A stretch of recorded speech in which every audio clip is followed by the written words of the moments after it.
Ladies, gamers, and gentlemen, welcome to Belnoir TV. You are watching Cast My Game Community Casts, a show where I cast your replays. Or, if this were the case of me having a partner here today, another streamer, another caster, we would be casting your games. But unfortunately, I am all alone here today. And yeah, so it's been a while since I did one of these. The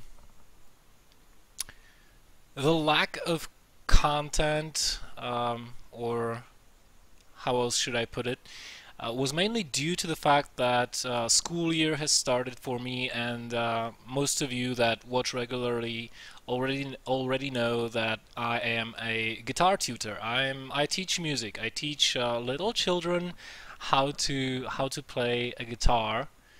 And you know, like the beginning of a new school year, you know, all those new people getting into your school and wanting to decide on schedule, discuss things with you, all sorts of questions. Now you have to talk with the parents of the pupils of the students. You got to do all this huge pile of administrative work, fill out all of these papers, and then you gotta fill it out, the same data you gotta fill out the second time and a third time to all kinds of different forms that, you know, go to the ministry, then the other one goes I don't know where, and you gotta have one that you keep with yourself, so that you have all the data you need in case you know, you need to contact the parents or something. And then you gotta input all of the data for the fourth time into the school computer system. That is a little bit retarded, to say the least. So it all takes a huge chunk of your time, especially the first 2 weeks of the school year. So that's why I haven't been around as much. I was really tired. I couldn't get anything done. So yeah, but finally we are here with episode 40.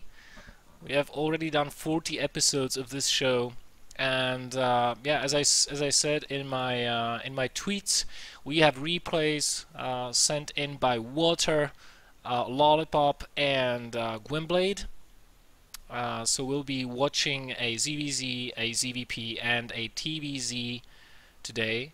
I'm saving the TVZ for last because it's the longest game out of all of these three, which is always, you know, it can backfire. Either it is a really good macro game, or it is a really boring, long sort of macro game. So here's hoping that Gwynbleidd will not disappoint and it actually send a really cool game for us to cast and watch. And you know, okay, Belnoir story time, right? By the way, these are not my words. One of the viewers sometimes refers to my rambling on as the story time with Belnoir.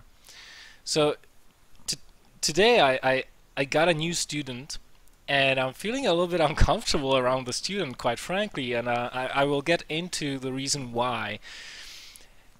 Imagine you being a single male, right? And you probably you probably guess where this will be going in a second. So imagine you are a single male, you don't have a girlfriend, and you get a student that is approximately 17 years old. So she's above the law, so to speak, and she's really pretty and really friendly, and she's got a really nice figure, really nice body, right? She's got this like hourglass figure with a slightly thinner waist, nice hips, and oh my god, that like she's decently busty, I would say, like not much, but definitely a little bit above the average.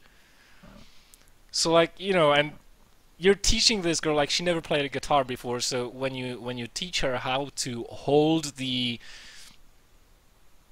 instrument, it's like there's bound to be some kind of physical contact, right? I mean, it's not that I'm being unprofessional, like don't get me wrong here. I'm a professional teacher, right? Like I can distance myself from, like, it's another student for me. Like during those 45 minutes we're working on, you know, learning stuff. I'm a teacher, she's my student, there's nothing else there. But when she's when the lesson's over, I'm thinking to myself, like, man, why can't you just come in here like a girl and say, hey, I want to hang out with you? Why do you have to come in here with this sort of like, I really want to learn how to play guitar stuff? Like, life is so fucking unfair sometimes, isn't it? I mean, jeez. No, no, no. Like, okay, for you guys on YouTube, I'm looking into the chat right now. Hordon is saying that I should go for her and it'll be great and I should ask her out. I can't do that. She's my student. You don't do that as a teacher. Like, she's practically like I I can't touch her. Like, I can't even think about it this way, right? Like that's that's completely out of the question. She's out of bounds. Out of my reach. So, you know, life is a little sad sometimes, but you know, like I have a friend. He's also a music teacher. He teaches piano, and in fact, like he's even a couple years older than me. He's like 34 or something like that, and his current girlfriend is his former, well, not directly his student. She's a singer, and he used to like do the accompaniment. He whatever. He used to accompany her. Like she was singing and he was playing the piano part, right? So she could practice. And they were having these lessons for like about a year, and then she actually like fell in love with him. So she quit singing. I mean, well, not like quit singing, but she found a different teacher just for the purpose, so that she could like start dating him, right? And now, like, they've been together for, I don't know, 1.5 years. She's 20. She looks stunning. Like, and my friend, he's like this. He's got like this beer belly going on. Like, you know, he's a little bit older. He's like 34. So he's not fit by any means. So like, I mean, oh, Jesus, like, if I had no conscience, which he doesn't, I have a conscience, right? I have standards, he doesn't. Like, in his circumstance, I probably wouldn't have gone for her anyways, because it's like, it's not right. But he doesn't have any sort of restrictions. He doesn't put any sort of restrictions of this kind on himself, so bastard. I wish I could be an unfeeling, egotistical maniac like he is sometimes, but then again, I think I'm kind of glad I am not. So yeah, that's it for. So that's it for.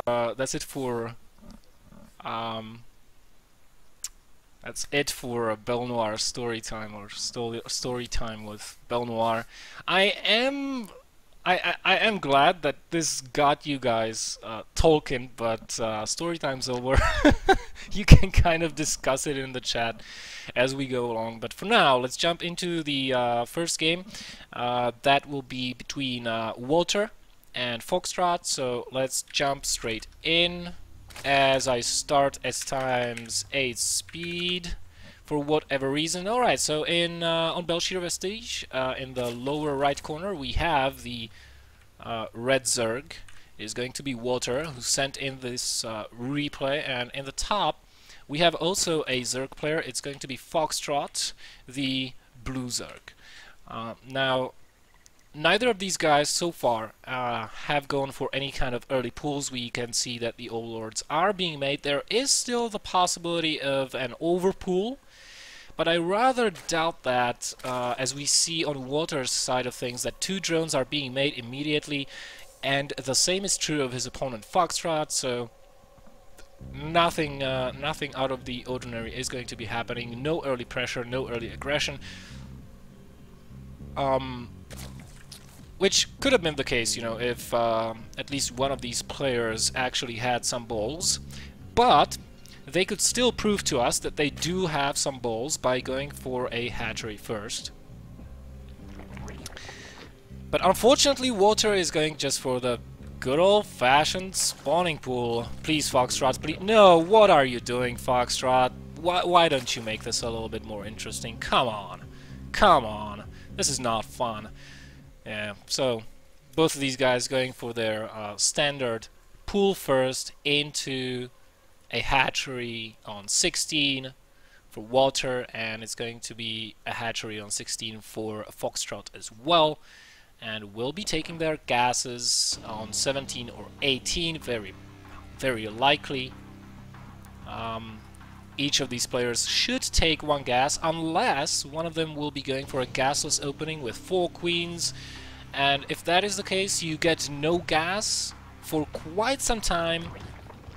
And it looks like Foxtrot is going to be going for the gas straight after pool. Actually, this gas is a little bit delayed. Should have gone down immediately after the pool with the first 75 minerals available, but not gonna happen. And as a result, his speed will be a little bit delayed. Walter going for a gas as well. So both players practically mimicking each other's builds for now.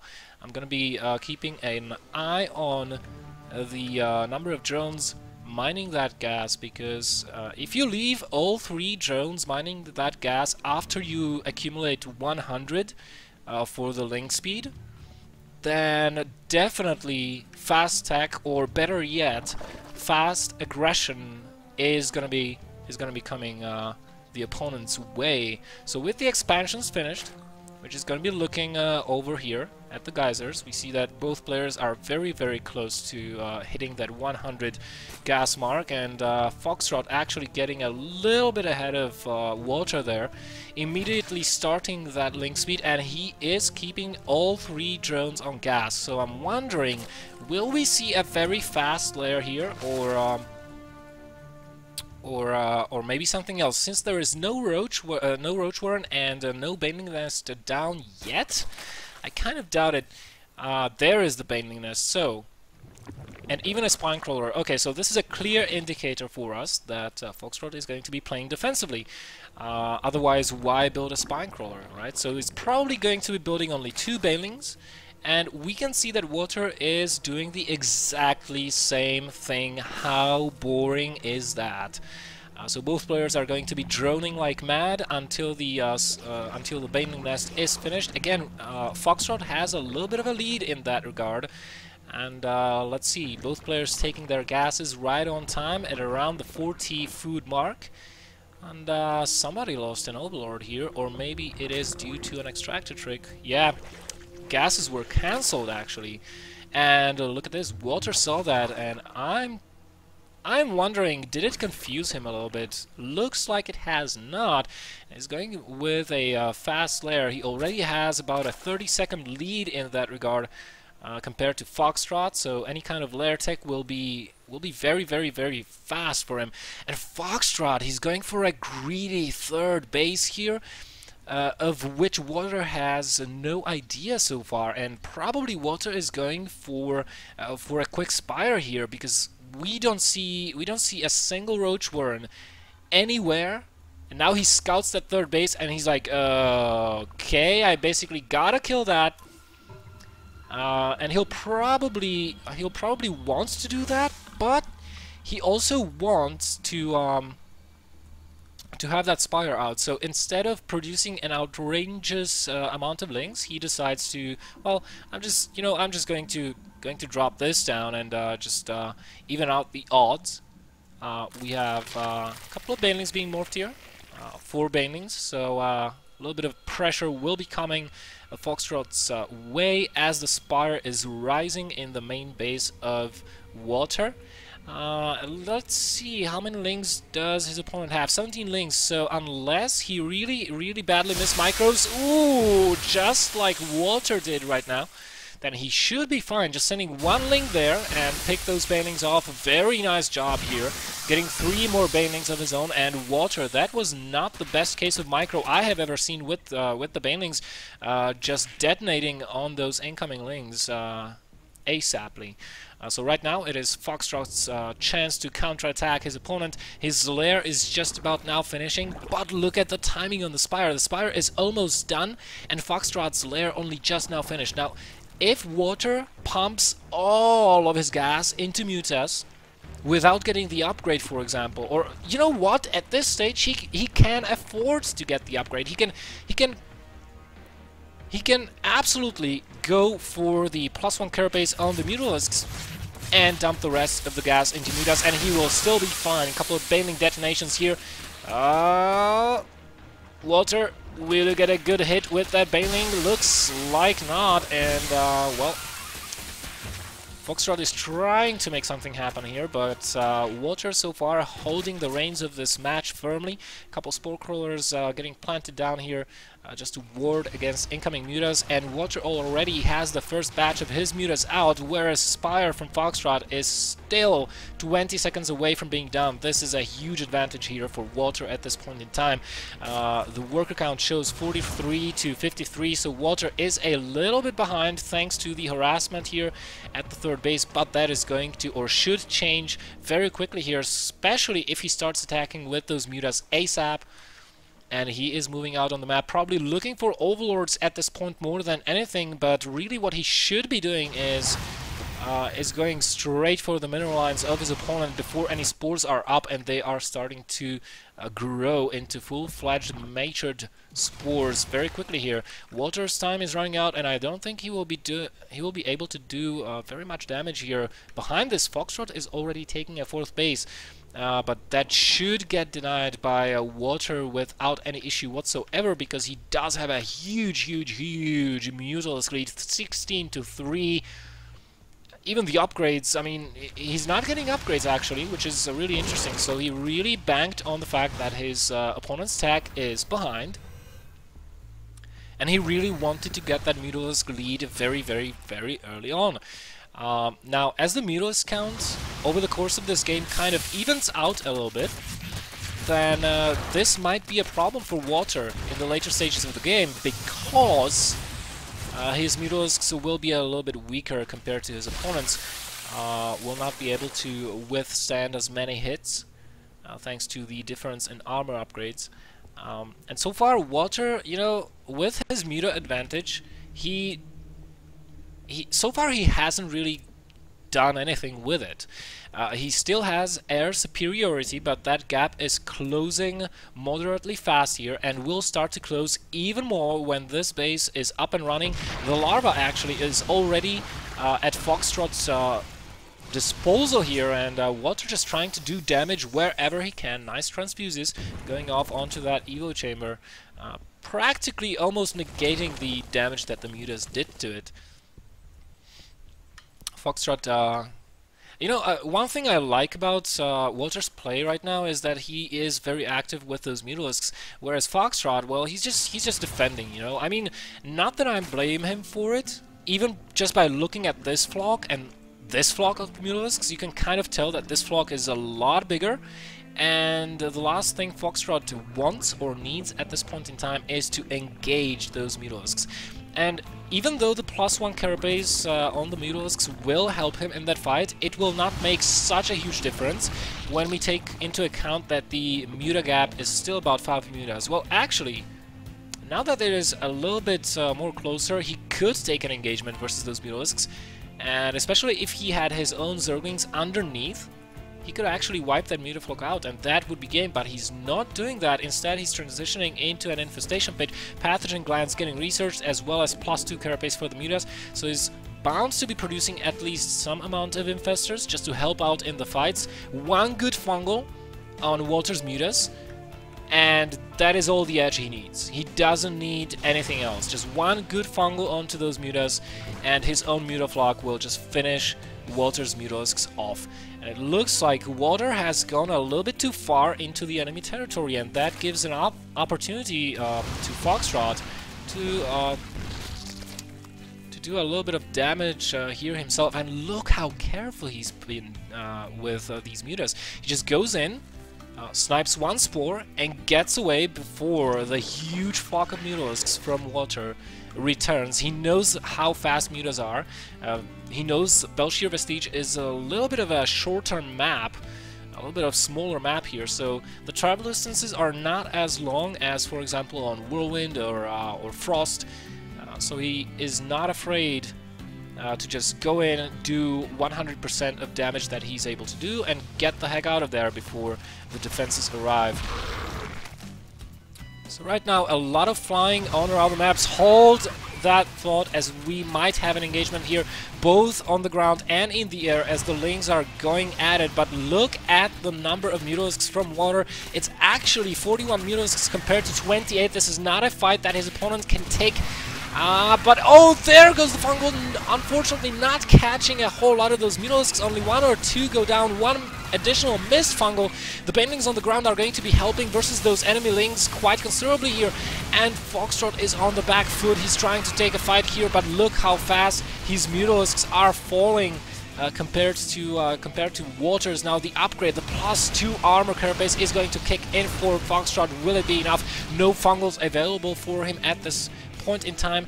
And you know, if Walter hadn't been clumping his mutas as much as he was, probably he would not have taken as much damage as he did because of the bouncing glaive worm attack from the mutalisks. In the meantime, there is a huge counterattack being launched by Foxtrot to both the third and the main base. Both queens do go down. Okay, one survives. This queen deserves a purple cross, telling you right now. And at this point in time, since both players are kind of saturated, actually Walter a little bit ahead in that regard. Oh, scratch that. 72 drones right now as 6 more popped. He's hugely ahead on the econ front. Both players on 4 bases, and this base probably will go down. Look at the spread from the mutas. Walter not wanting those mutas to fall victim to the enemy fungals, and he's keeping most of them alive. And let's look at the muta count here. 41 versus 31. Walter is going for it, but not all of his mutas are fighting the enemy mutalisks. This will be a really close fight, or might be a close fight. And it looks like Walter has gained air superiority at this point. The 4th base was killed off, and he's got the enemy mutas on the run. At the same time, Lings are counter-attacking or swinging towards the 3rd base of his opponent, taking everything out. Even the drones are forced to fight, and these mutas, they're like typical fighter pilots, like, bombs have been dropped, you guys take it from here. And the peasants on the ground, right, the grounds, they're like, fuck you, come back, we need more air support. Like, what do you expect us to do? We're under heavy fire. And the pilot is like, I need to make another turnaround. Sorry guys, running out of fuel, heading back to base. And yeah, why is it always in every single war movie that the grunts get all the nasty things happen to them? Like, you never see as many pilots dying in war movies as there is grunts on the ground dying. Right, so back to the game. I think right now Walter has a decisive advantage over his opponent, having killed that 4th base, having killed a ton of drones, which Foxtrot has to remake. Of course, he would like to spend his bank and his larva on more units, but unfortunately Walter is not allowing him to do that just now, and well, he's just extending his lead. He's mining more than his opponent. If we look at the income tab, it's almost 1,000 mineral per minute difference here, and well, these Lings at this point in time, I don't think they are going to be able to do much. Look at the number of spine crawlers being built around the 4th base, because that is the newest one, and right now Foxtrot realizes that there is no way he's getting back into this and leaves the game.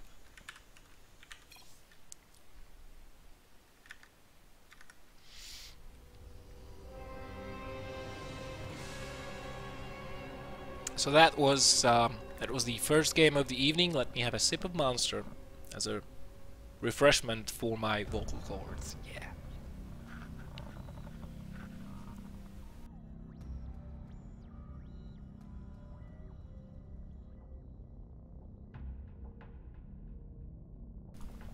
Right, guys. So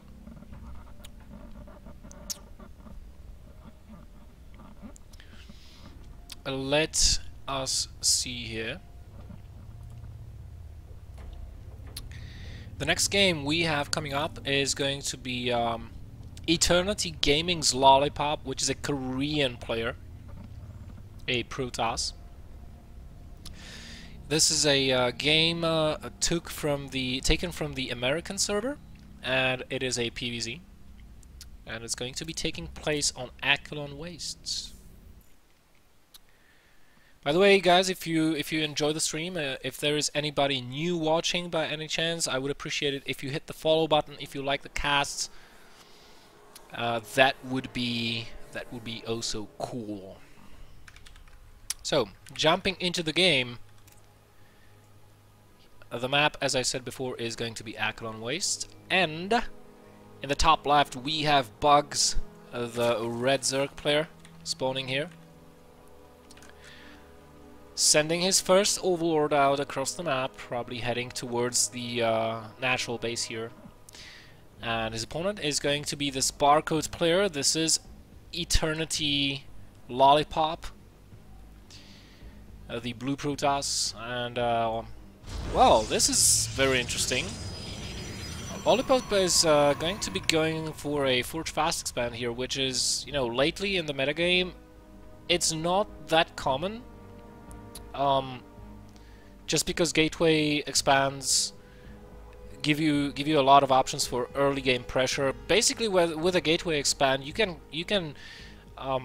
keep the Zerg player constantly under pressure, as compared to the Forge Fast expand, where you have a considerable period of time where you cannot put any pressure whatsoever onto your opponent, unless you're going for something like a 4 gateway +1 timing at 8 minutes. But most Zergs know how to deal with that very, very well by now, and probably would not do as much damage. But a 3 or 4 gateway pressure off a gateway expand into expanding more and getting attack behind that, that is something which a lot of Zerg players are still struggling against. And it's even going to be a Forge first. Now, Lollipop might be thinking of either pylon blocking this expansion and forcing the Zerg player to take a second hatchery at his third location, or maybe even going for a cannon rush after the hatchery's been placed. But so far it looks like this is... Ooh! Ooh! The probe's been killed. That's not good. That's not good. Lollipop will probably have to send another probe out very soon here to scout the third base location. But yeah, photon cannon going down, and I'm a little bit surprised why there wasn't a pylon being thrown down, because generally when you get a Forge before a Nexus, one reason for that can be that you want to deny the natural base from going up. So, you know, without the Forge, if you're going Nexus first and then build a pylon at your opponent's natural base and let it finish, practically smarter Zerg players, especially if they scouted that you're going with no Forge, what they do is just make 4 or 6 slings as the pool finishes and send it directly into your main base. Why? Because the cannon will not be finished. There is no way it will be finished in time, or doesn't have to be, especially if you're going for a gateway first before the cannon. So, you know, it all comes down to the Forge timing. So when ETRNTY's Lollipop actually placed the Forge before the Nexus, I kind of assumed that that's what he wants to do, just block that expansion, but not going to be the case. And so far, he has no means, thanks to Bugz killing that scouting probe off, he's got no means right now of scouting that third base, so he's just going to be playing this, relying on a very strong build with good timings, I guess, because there is no other way right now that he can get scouting information. Sure, he might try to sneak that probe out, but there's a link here, and that probe would get spotted immediately and would have been hunted down, so not a high chance of that happening. And there are a couple things that you can do as a Protoss player when you go for a Forge Fast Expand. You can go for a Robo Sentry timing with Immortals. You can go for a Sentry drop even with a War Prism. Let's see what the second unit will be out of the gateway. It's going to be a Stalker. And right about this time, when the Cyber Core finishes, is the time where tech should start to be thrown down or decided upon. And it looks like no tech is being thrown down yet. Notice the scouting time of Bugz right on time between the 6 and 7 minutes mark. He also has one more Overlord here with which he will likely go to scout the main base because he saw nothing in the natural. What he's looking for is a Robo or a Stargate, and this is going to be a Sentry as the third unit out of the gateway, and gases are being taken right now. Only 2 gases for Bugz. So he's going to be getting probably a Roach Warren and a Lair. Or maybe not, because no gateways were scouted, so no need for a Roach Warren yet. But it's still good to get a Roach Warren, you know, as a Zerg player, just in case a later push comes. So far, we can see only drones in production and a very fast, well, not a very fast, a decently timed Lair here for Bugz. Probably he's saving all of his gas for, well, it could be Hydras, it could be Mutas, but let us see how many Evo Chambers we see being thrown down and how many more gases will be taken here. That is going to be a big tell regarding Bugz's intentions. Now, he sees the third base here for Lollipop going up. Lollipop playing this really greedily. Look at this, taking a third base practically at the 7:30 minute mark without having a Robo down, with no +1 queued up, just with a couple of sentries for defense and those rocks still in place. Bugz's response to this? Well, I'm just going to take a really greedy fourth base. And you know, this can work. I mean, at this point in time, I feel like Lollipop is playing with fire just a little bit, because if the attack, which is inevitable from Lollipop to come here, otherwise Bugz will just out macro his Protoss opponent. I mean, the Protoss has to attack, he has to hit some kind of timing. If that comes way too late, then Bugz will probably be able to out macro his Protoss opponent severely, and looks like this is going to be Hydras after all. We see, or maybe, yeah, it is. It's going to be Swarm Hosts. So, +1 ranged, +1 carapace, no Hydroden, just Infestation Pit, ASAP, and the Enduring Locust upgrade started. This is not good for this is not good for Bugz. I mean, depends on when will Lollipop scout this. He's going for a Robo Bay very quickly here, War Prism even, and a Twilights to continue into +2 attacks immediately. Second Forge, he's really starting to roll out tech very heavily here right now. First 7 Swarm Hosts in production, and during Locust upgrade about 1 minute away from kicking in, about halfway done. And you know, this is all the matter of how many Swarm Hosts will the Zerg player have when the Protoss player attacks. And did the Protoss scout the... yeah, just now scouts it. He also sees the Spire going up, so my guess is that Bugz will probably not be going for any ground units, or almost no ground units, apart from Zerglings.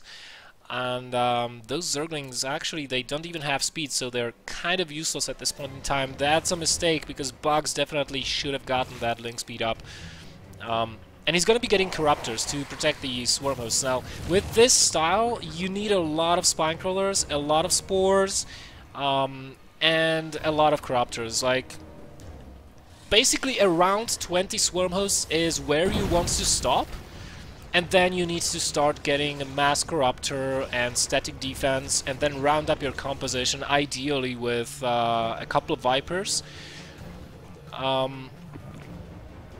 And Bugz is very bravely here, moving forward. The +2, +1 is on the way for the Protoss player, but double Robo production from Lollipop. You know, as soon as he saw that Infestation Pit, no other tech, he knew exactly what is going on.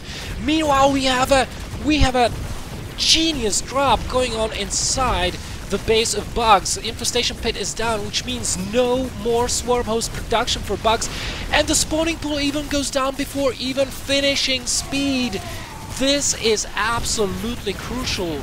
Very good move here by Eternity's Lollipop. At the same time, he's sending DTs to the third base, the fourth base even. Fourth base goes down, and there is no detection anywhere. Maybe a couple overseers will be morphed, but you know, these two buildings will never finish, which means Bugz cannot produce any units right now. The only units he's got at this point in time are some 61 links that will be absolutely useless versus the amount of colossi we have here, which is 4, not to mention the upgrades on them. And apart from that, he's got 15 swarm hosts. That is it. Those infestation pits, oh my god, still trying to get rebuilt, but unfortunately for Bugz, every single attempt to rebuild the infestation pit is being taken in the main base, while the War Prism is still there. Meanwhile, the TTs continue to harass the natural base, killing tons of drones. What the hell is going on? Workers kill tab is absolutely through the roofs. 41 and rising. Oh my goodness, I don't think like Eternity's Lollipop actually needs to attack at any point in time. He will just kill his opponent with harassment alone. What a nice display of skill. Oh my goodness. And these swarm hosts, where they're dead. They're absolutely dead. There's not that many of them. The number of colossi is staggering here. 6 colossi defending the space. Look how fast this locust wave is being killed off, and well, with 2 more colossi maybe and a couple of observers, Eternity's Lollipop can just go forward and kill all of those swarm hosts, and that is the remainder of the army that currently Bugz has. He even has to rebuild the Spire. His drone count is really low for what he had before, only 65 drones, and he was forced to spend a lot of larva to remake a considerable amount of those drones as well. So those were all larva not going into army production. Look at the infestation pit getting killed yet again. What is this? Like a 5th time this has happened this game? This is completely unbelievable. Meanwhile, Lollipop crossed the map with 6 colossi. Insane 2-1 upgrades. He's got detection. These swarm hosts are going to be going down very quickly here, as well as the links. No roaches, no hydras around. GG, well played. Wow, such a nice read and such a perfect reaction by Lollipop. Really, really nice game, I have to say. I enjoyed that very much. Hopefully, Eternity Gaming will be sending me more replays such as this, so that we have more cool times ahead. Of course, Lollipop does have a stream. If you want to check that one out, you can go to this URL that I pasted into the chat right now, because from time to time he will be streaming. He's playing on the Korean and American ladders. He's a Korean Protoss player playing for Team Eternity. That's www.eternity-gaming.org. And of course, the Twitter for the player is at SC2Lollipop, but it is written like this: LOLLIPOP. So that's all the links for this awesome player. That was a really nice game. Wow, really nice game. All right.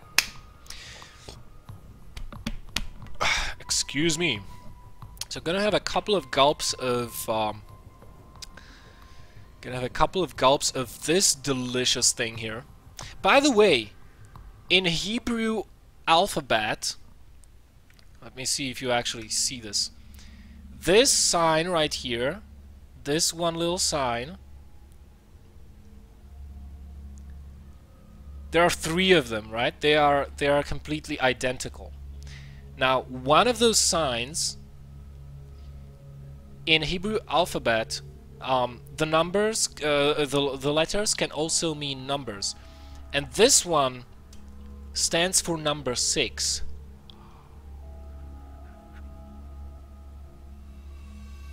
That's right, we're drinking the beast, guys. We are drinking the beast. Or at least I am.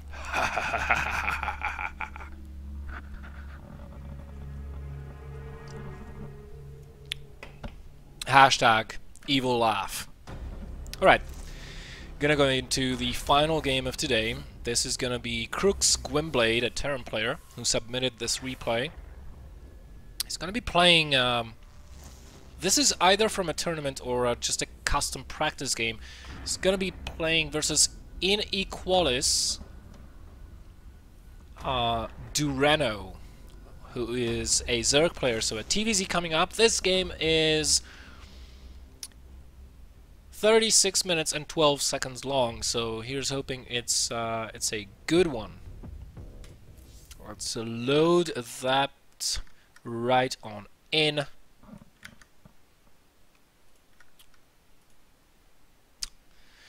The map is going to be, drum roll, the map is going to be Whirlwind, and in the top right corner we have the green Terran player Gwynbleidd from Team CRUX Gaming spawning here, and in the bottom left spawning from Team INAE it's going to be the blue Zerg player DuranO. And now we do see a little bit of banter here. Probably this is not the first game they have played that day, and they are discussing what went on in the previous game, as far as I can tell. Now these spawn points, they are going to be interesting to say the least, especially in this matchup. Why am I saying that? Well, because this is a fairly big map, which means, you know, draw play is going to be a big factor, and hiding those medevacs and hiding your army from enemies' eyes is going to be a big factor. Now, of course, Zerg players, or at least decent Zerg players, have a really good Overlord spread, but if the Terran invests into 1 or 2 Vikings, since this is Whirlwind and the spawns are cross, I would really like to see 2 Vikings produced before any medevacs, for example, if Gwynbleidd will be going for a bioplay, just to start hunting down Overlords. This will help you to get your drops in the mid-game and even the later stages, because sometimes Zerg players, you know, even if they get Mutalisks out, they kind of forget to replace and reposition those Overlords on the map. And since this map is so big, it doesn't matter that you have Speedlings, which is, you know, the fastest ground army in the game. If you don't know from where to expect the strike from your enemy, you're not going to be able to prevent it. Now conversely, Zergling run-bys and stuff like that, or maybe Mutalisk counterattacks can be deadly to the Terran player's economy if he doesn't know it is coming, from which way it is coming, especially if he doesn't have missile turrets up in his bases. It's going to be moderately difficult to defend. Third bases on this map can be a problem for Terrans if the Zerg player manages to continue denying the wall off, and if they are greedy and don't build a planetary here and instead go for an orbital. Now we see an opening from Gwynbleidd that is greedy straight from the start. He's going with a command center first into a barracks. His opponent did go with a hatch first, of course, followed by a pool. No gas being thrown down yet by DuranO. Bunker being built on the low ground at the natural base for Gwynbleidd. Now let's see what this follow-up will be. We have 1 gas being taken by the Terran player. Probably will be going for a factory ASAP here, and we can see that he's only producing Marines out of here, despite having the gas for a Reaper. But he's not going to be building a Reaper. He really wants to get that factory up first thing in the morning, or should I say first thing afternoon, because the morning consisted of him building a giant fat structure, which is the command center floating to the natural here. Now gases are being taken by DuranO. He's not taking a third base here, instead getting 4 gases, so not really playing very greedy. And this is mostly due to the fact that he probably hasn't scouted Gwynbleidd yet. He doesn't know his opening, he didn't scout with a drone, so he has no idea what Gwynbleidd is doing, so he's just kind of playing it safe.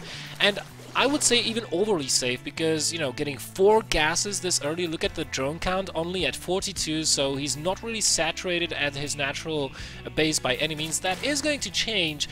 I'm just wondering, where will he invest that gas into? He does have enough to start link speed, but no, he's not doing that, going for a very quick lair. Now this makes things interesting. We could see very quick Mutalisks. That is always a possibility. Now Gwynbleidd going into a third command center before doing much of anything else. Just starting his double helium production here, and we'll be getting his stim out of this tech lab here. Probably the factory will move on to here to start mine production, or maybe tanks even, and we'll have a starport here on the reactor. But don't take my word for it, because I'm not that comfortable with Terran players. I don't know their build orders all that well, and you know, the whole switching around thing and switching one add-on for the other is giving me a freaking headache sometimes. But Gwynbleidd has scouted his opponent, doesn't know about the third yet, but the Hellions will take care of that. He should be moving out in a little bit here, as the helium production was stopped at this point in time. Stim is on the way. Double engineering base as well. Where are you, double engineering base? Oh, here you are. So Gwynbleidd going for a very heavy macro game, going to scout with these Hellions right now, maybe get a couple drone kills if he can manage to do so. Probably will not be able to get into the natural though, because there's a queen block and a wall off here consisting of a banding nest and 2 Evo chambers. DuranO playing really nicely here. And you know, once he's got creep connecting this base at least a little bit, those Hellions will not be able to do much here. Queen is being produced first thing possible out of that hatchery, and you know, will be used in conjunction with these 2 other queens to defend the third base. Because so far DuranO cannot afford to get any drones here. They'd be 2-shotted immediately. Excuse me, 1-shotted by 3 Hellions. So now that the queens are here, the Hellions of course have to get out of there. 2 additional queens here blocking, always blocking the wall off. And we have a Spire finishing right now. DuranO even hiding it. I don't think Gwynbleidd has any idea. No, he does not. The Spire is going... Oh, the Spire is going down in a position that Gwynbleidd probably will not be able to scout. And if we look at what he saw, he's got no scouting whatsoever. He's got 0 intel. Now he is preparing here for the mid-game. When his +1/+1 finishes, he will be moving out very probably, should time out maybe with the combat shields? Maybe. I rather doubt it. Combat shields will be lagging a little bit behind. What I'm more interested about is this add-on here. Like, what is it for? What purpose does it serve? I am perplexed right now. I am utterly and completely confused. But look at the number of units being produced by DuranO and on their way to attack the third base. I don't think DuranO knows how many Widow Mines there are, and Gwynbleidd has no idea that there is a force there. Now he sees the Mutas, but he still doesn't know about those Banelings.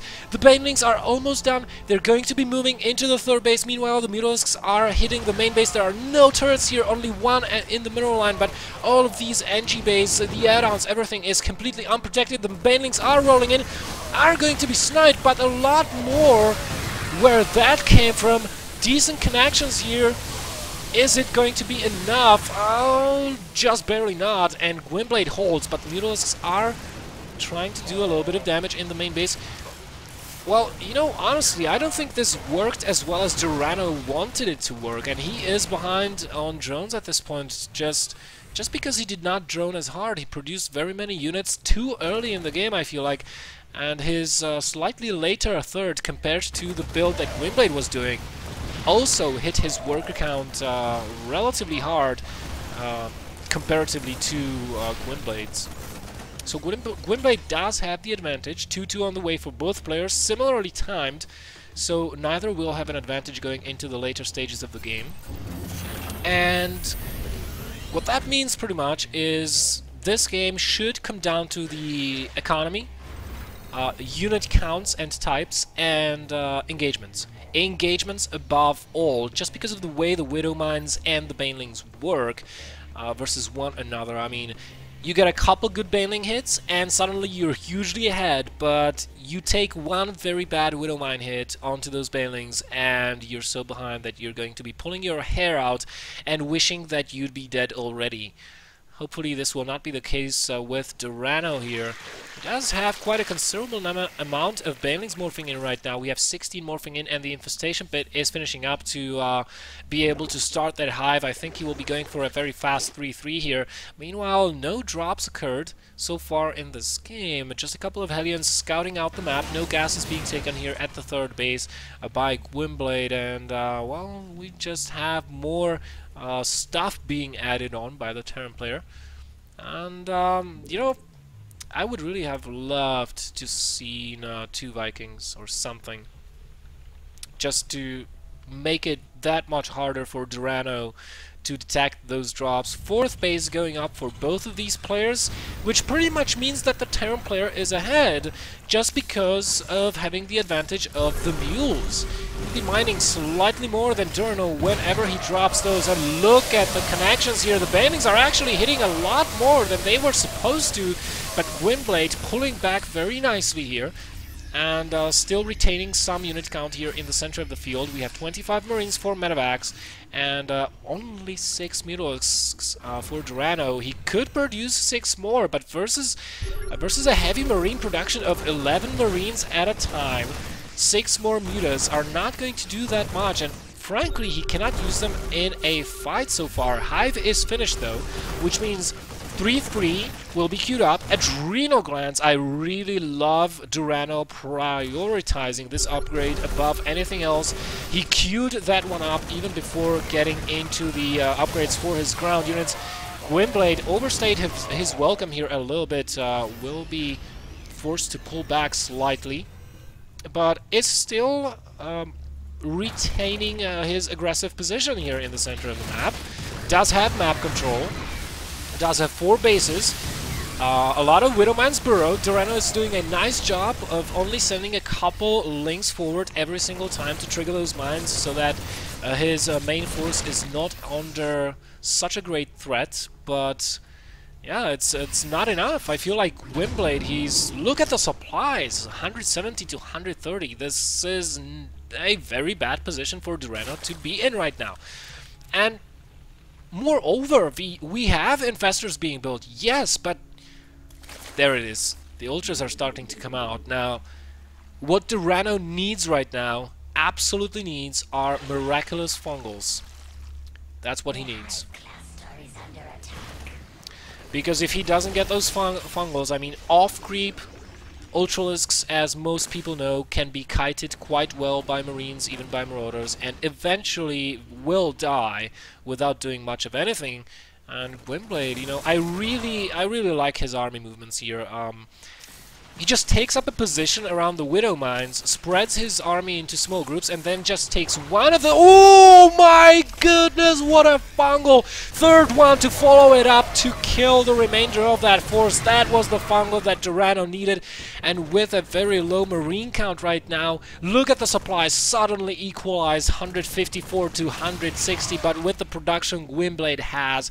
Now keep in mind, these 11 Marines are counted towards the entire supply of the player, but they're not really here on the field yet. They are making their way over as they're exiting the barracks, but still, DuranO just biding his time. he wasn't harassed, hasn't been harassed so far the whole game, and his Ultralisk count is rising. He still has 5 infestors. 5 infestors is quite enough with a decent number of ultras and a lot of lings and banelings to take out the ground army of the Terran player at this moment. And look at this, Gwynbleidd producing only 2 marauders at a time. He's got only 2 barracks with a tech lab. And I don't think this is going to be enough once the ultra count is high enough. He is going to deny a 5th base here. No doubt about that. And DuranO, he doesn't have any idea where the rest of the army is. So he's rushing to defend over there, but look at the army movements from Gwynbleidd. He's trying to... He anticipated this. He's just trying to backstab the army into the back and prevent the defense of the 4th base. He really needs to deny that, and it looks like we might have a huge battle here in the center. The Lings are going forward, the Widowman's trigger, but not all of them, and Gwynbleidd is forced to retreat all the way back to the relative safety of his watchtower. Good fungals going down by DuranO here. Meanwhile, the 5th and 6th bases are still staying alive. Looks like the units attacking those have been dealt with. And the Ultralisks will maybe kill off the remainder of the forces here. No, probably... What is this? Probably not is what I was about to say, but... Really? A barracks out in the middle of nowhere, researching concussive shells to boot. Like, now I've seen everything.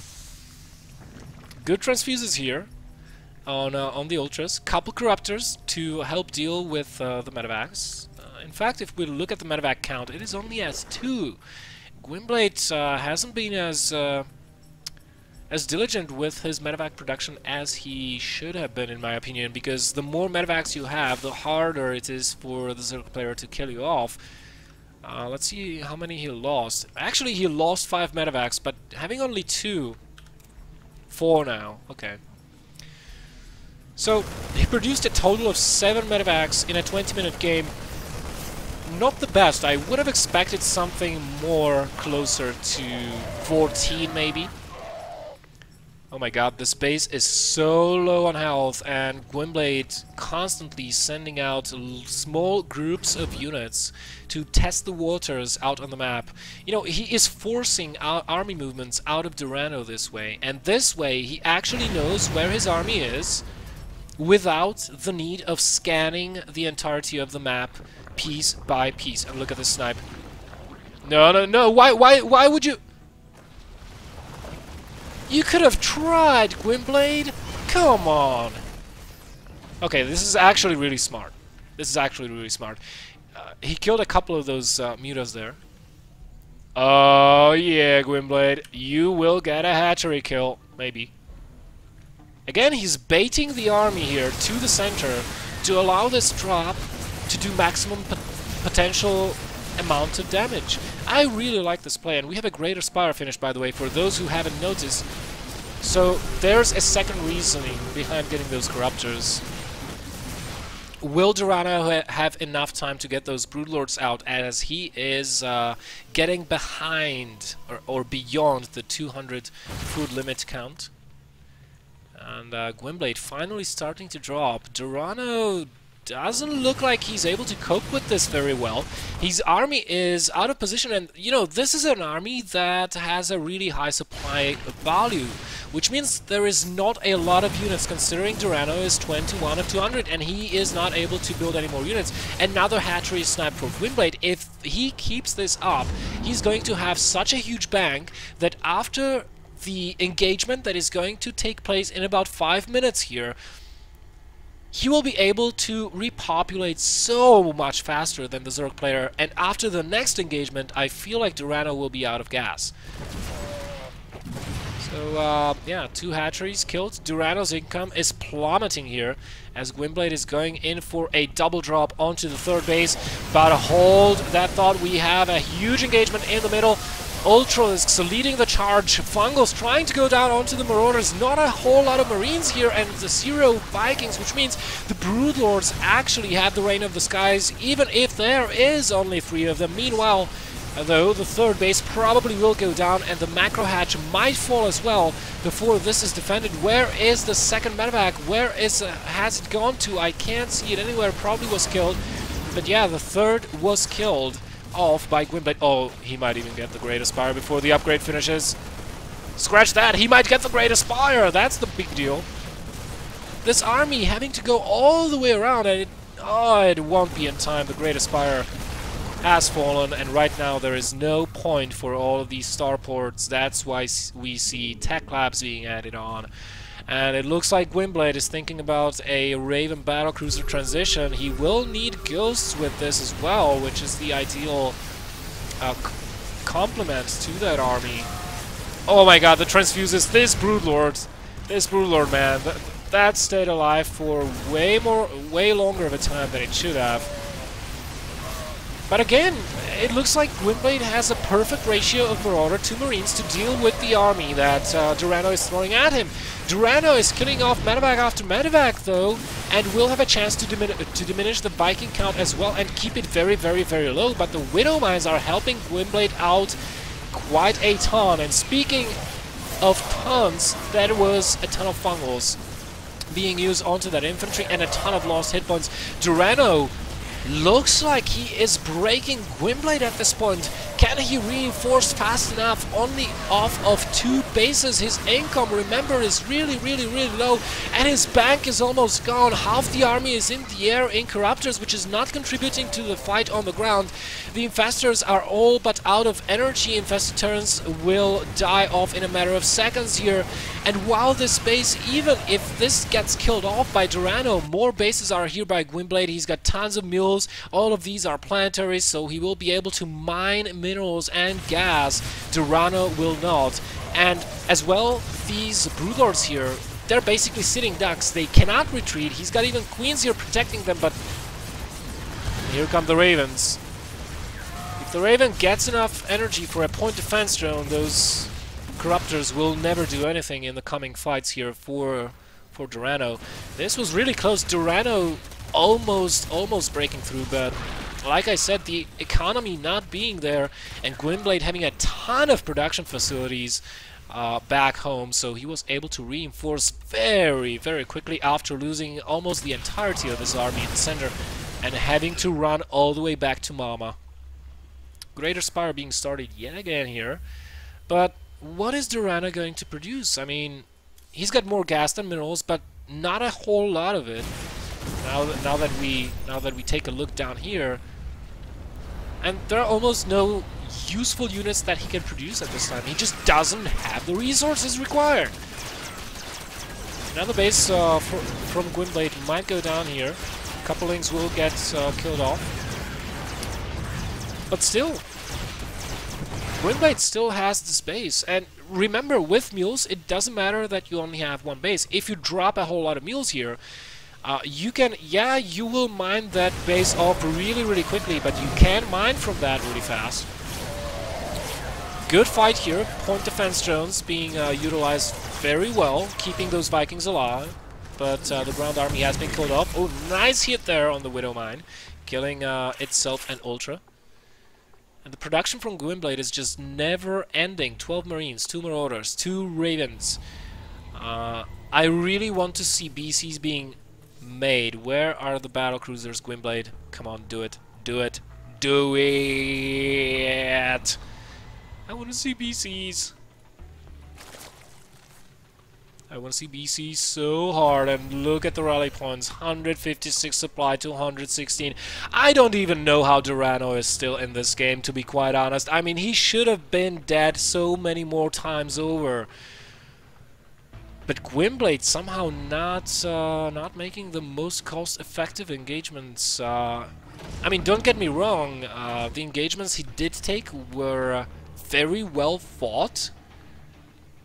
But usually you see Terran players being slightly more cost-efficient with their units.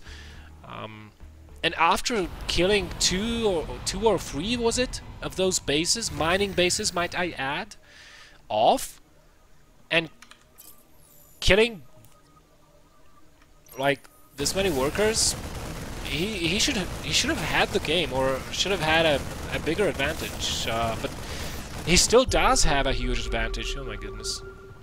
Right, DuranO positioning his army correctly because he... Oh, those ultras! Those ultras! Nothing like seeing Widow Mines blast an ultra to pieces. The space was not cancelled though, so it will be killed off, and Gwynbleidd meanwhile is pressuring this top location relentlessly. Good fungals there by DuranO, but as soon as... Oh my god, Gwynbleidd, no, no! Why did you do it, Gwynbleidd? Look how overstint this army is. He even hurts his own army with the Seeker missiles. Gwynbleidd, remind me never to be a soldier in your army, because you wouldn't hesitate to start dropping napalm on me if it suited your goals as a war commander. Looks like. Meanwhile, this drop still being useful for Gwynbleidd. Needs to burrow those Widow Mines though, would get a ton of... Oh! Are you kidding me? He did it! He did it! He found the APM to do it.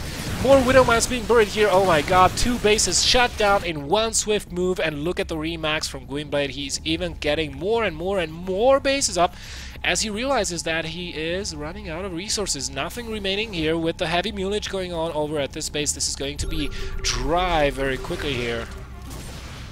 But the army size, I mean, DuranO has almost 0 units right now. And Gwynbleidd still having 61 Marines on the field. And honestly, at this point, versus 5 Ultras and nothing else, he doesn't need anything more than Marines. He doesn't need the Ravens. These Ultras are not the fastest unit right now in the game, especially not off creep, and Gwynbleidd has the mobility. He's got the medevacs. He's got 6 medevacs. He can just start dropping left and right. And, you know, look at this. He killed 56 drone this game. That's absolutely astonishing. He just has to avoid those fungals, if there were any, that is, because there are 0 infestors with this army, and DuranO, he's running on fumes right now. He doesn't have any fuel left in him. That was the last fungal. Good split by Gwynbleidd, even loading up some of his units by mistake, or maybe intentionally to avoid banelings, who knows. Nevertheless, somehow this army was wiped out. I have to say, I think the only thing keeping DuranO, or the only thing which has kept DuranO in this game for such a long time, were the magic fungals. I mean, Gwynbleidd, for some reason, like, he always, when he sees infestors, he like pushes back, splits his army, and then DuranO reacts to it, doesn't throw down the fungal, which makes Gwynbleidd A-move again, clump up his units, and then DuranO landed the fungals. But DuranO forced to GG. I mean, he's got nothing going for him. Mining only 560 minerals compared to almost 2,000 of Gwynbleidd with this heavy mulage on this base. And very good production base back home. Nicely played. I mean, this was one of those games where you kind of win the game just by being careful and not suiciding your army into your opponent. I mean, Gwynbleidd lost his army more than enough of times to lose the game, but he was always able to kind of replenish faster than his opponent and still defend and hold his ground and have enough of units to deter DuranO from just going there, busting through the defenses and just going for an all-in move. You know, and if you keep this up, and if you... Basically, it becomes a game of denying bases. If you deny enough bases, kill enough workers, and keep this up, then eventually you're going to starve your opponent out. Luckily, TVZ is not a matchup where the Zerg player can win just with a few numbers of really powerful units. So, if it were that kind of matchup, DuranO might still have had a chance, but luckily, TVZ is just awesome. So I hope you guys enjoyed that game. It was a really cool game. So before I go off, you might have noticed these panels on the right-hand side that I put here. So there's always going to be a description here on the right side of what's going on the stream currently. Since we are doing the Cast My Game episode, there's the description of Cast My Game. So for you guys watching for the first time, if you want to submit your replay, it might get casted. I select them at random from the pool of replays that I get. Just there are a couple of requirements only. Has to be a 1v1. Players have to be at least master level. It has to be between 10 to 30 minutes long. We're talking game minutes here. And yeah, you gotta send this to my email address, bilmar@cesnam.cz. Title the email, please. Cast my game, otherwise my spam filter will just mercilessly shred your email to shreds and throw it out the window. And it would be really nice if you would include a short description of what roughly happened in the game, because I hate watching the replays. Kind of takes away the authenticity of the cast. So if you could, in a couple of sentences only, describe what the game was about, and don't forget to mention which of the players is you, because I have no way of telling. If there are any other shoutouts you would like me to include, please do include them in the body of the email, such as your I don't know, team address, your website, your Twitch channel, your Twitter, whatever. I'll shout those out. And for those of you that follow my YouTube, or those that have subscribed to my YouTube, I decided I'm going to start to do casts of Pro Gamer replays. I'm going to be releasing one game each day from now on. There is already one between Wytra and Clyde, so you might want to check that out. One more will be released today, sometimes during the night, another one tomorrow, and then Friday, and then Saturday, Sunday, and so on and so forth.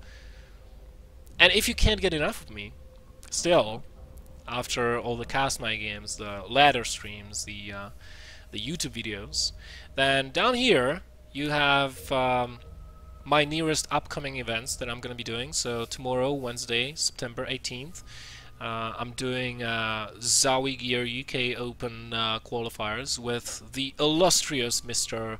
Adam Simmons, aka Maddles. That's going to be on twitch.tv/definitive_esports. And Thursday, September 19th, I'm going to be doing the finals of the StarCraft 2 Community Team League. That's going to be on Team Liquid as well. And the two teams that have made it to the finals are Vega Squadron from Russia and ESC EU, so it's bound to be action-packed. That's going to be streamed on my channel, and we have a lot of cool games looking forward to, hopefully. That's starting 7 PM though, not 8 PM. I'll be tweeting about it. I'll be posting updates, so if you want to stay up to date, like my Facebook page or follow me on Twitter, subscribe to my YouTube, not to miss anything. And with that, I'm gonna leave you. Good night, good luck, have fun, stay safe, and remember, storm first and ask questions later.